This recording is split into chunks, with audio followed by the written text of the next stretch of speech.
What's going on YouTube? It's your buddy, everybody's buddy, Car Craftsman, coming back with a real short video, just trying to cash in a little bit more on my Black Widow spray gun that's been getting a lot of views here on YouTube, and I figured I'd show you a little procedure that is pretty common in the auto body industry, and that's blending clear coat. Now today I'm working with this 2013 Subaru bumper. Got this nice autumn orange on here, and I went ahead and sprayed that already with my DeVelvis Techna base gun here, and I'm only going to spray half this bumper, and I'm going to blend the clear coat in right there in the middle of the bumper. Now you can see already there was some damaged area around here that we completely sanded out, and I've already blended the base coat out, and it's looking pretty nice. So now I'm going to take my Black Widow and spray some clear coat on this thing, and then make the blend line here. Now this blend line, you want to prep it with about 1,000 going up to the blend, and then on the blend you kind of want to put a buff on it just to put some real micro scratches in the blend area, and then you'd be able to buff it out just a little bit and really hide that line where the clear coat stopped. So I'm going to show you how I do that. Thanks for watching. If you like the video, subscribe and all that, and let's do this. So one of the first things we of course has to do is mix our clear coat up. Today I'm working with a USC. It's very low solids clear. It's very cheap, and it doesn't lay down too bad. I got a fast activator because it is cold in the shop today. This one's for about 65 degrees, and we're going to mix it to this 4-to-1 ratio right here, and I think I'm going to need about 4 to 5 ounces. So I'm going to go ahead and go to this number 4 right in here, and then go to this number 4 for my activator. I don't know if you can see that too well, but let's see if we can't get this. Alright, always strain your paint. I almost forgot that. Makes it hard to see, but you could see there was shit already falling into my funnel that would have went right into my gun if I didn't strain it. Look at that, just came right off the top of my clear coat. Alright, now I got it to the number 4 there on 4-to-1. Now I'm going to take my activator and go ahead and give it the other 4 here. Strainer back up, and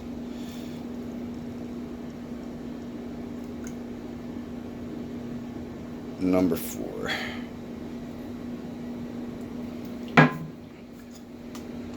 Give that a thorough mix.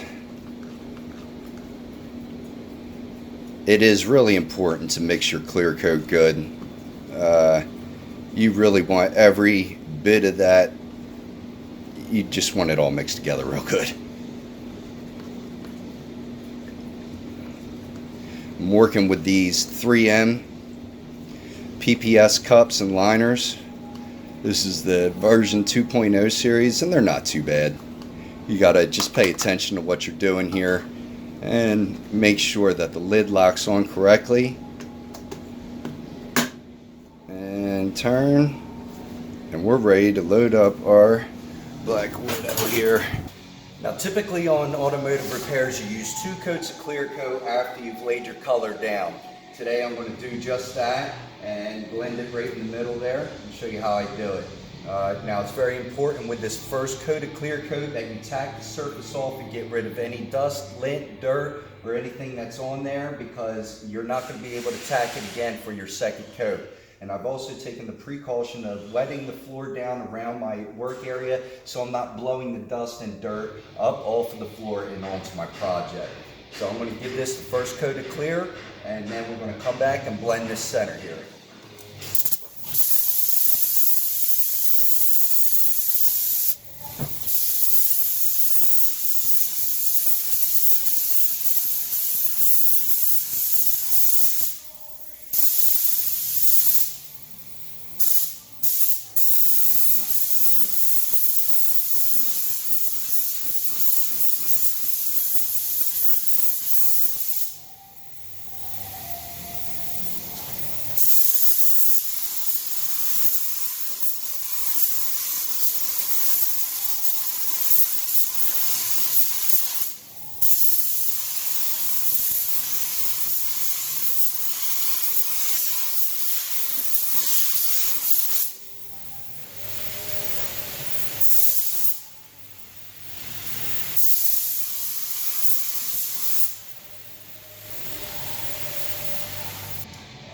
Now the reason I start on some of these edges is because I know I'm not going to get them straight on with my fan and my gun.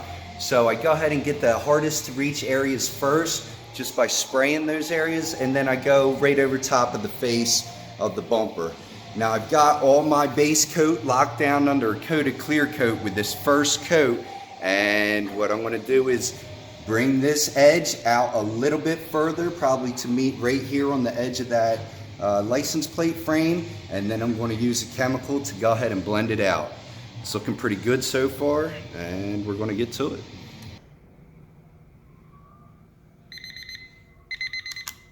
All right, so that's 10 minutes letting our paint dry in about 65-degree weather here, and this is SEM Blends In, and this is what we're going to use to feather in that edge there at the front of the bumper. Now I've seen older painters just take some urethane thinner, mix it in with their cup at the end after they dump the clear coat out of their cup, and just mist that area and make it wet. And that's the key. You want to be chasing the wet around when you're doing the clear coat. And you're just chasing the edge of your wet around. And this is pretty much going to evaporate fast and hopefully leave an edge on there that's not discoverable. You're not going to be able to see it. So here goes with the second coat of clear. Let's get it.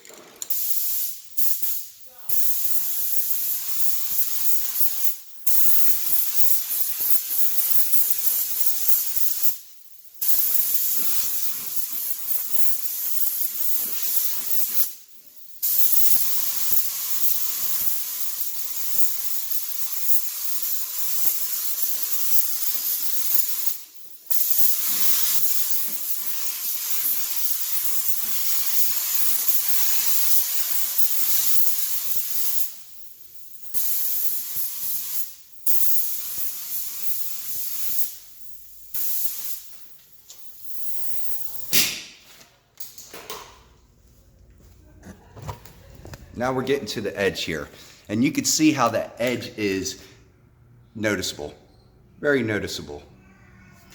I'm going to pull my plastic back a little bit, and I am going to make that edge right there as wet as I possibly can without running it.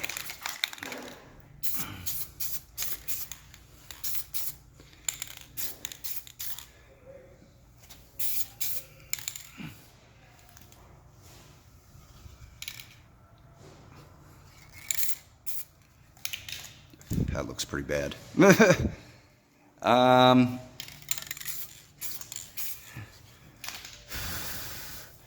think I got it though.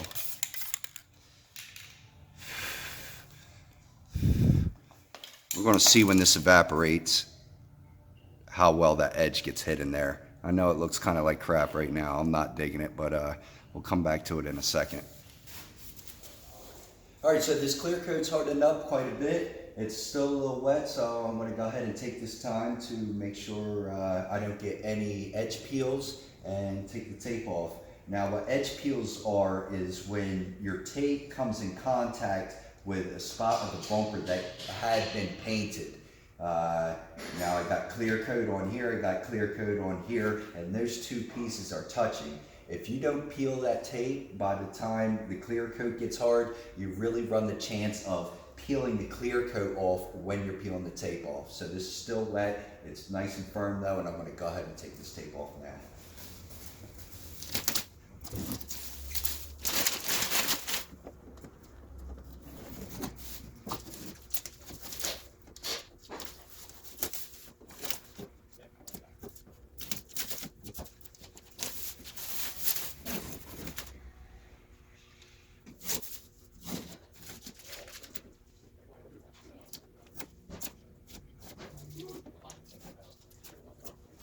All right, we are looking good.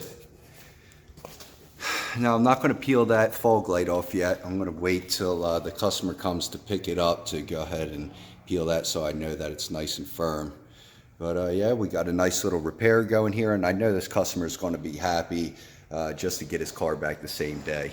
Now I always go over what I do and look for the flaws. It helps me next time I paint to point them out before I start painting. And there's a couple things on here that I wasn't too happy with. That actually isn't dirt in the paint, it's actually rock chips. And what I could have done was taken a paintbrush and dabbed those chips before I went ahead and cleared it to hide them. And the reason you don't really want to paint up there is because this paint matched really well, but if you don't have paint that matches well and you go to spray just a small spot, you're going to see it and it's going to stand out real blatant. So I didn't want that to happen, but I think I could have at least taken the paintbrush to those areas. How about that Harbor Freight Black Widow laying that clear coat down? Don't let anybody talk shit on this gun, because let me tell you something, it's the real deal. It'll do what you want it to. Now onto my blend area. It came out pretty good. If you notice there, you can see a little bit of an edge.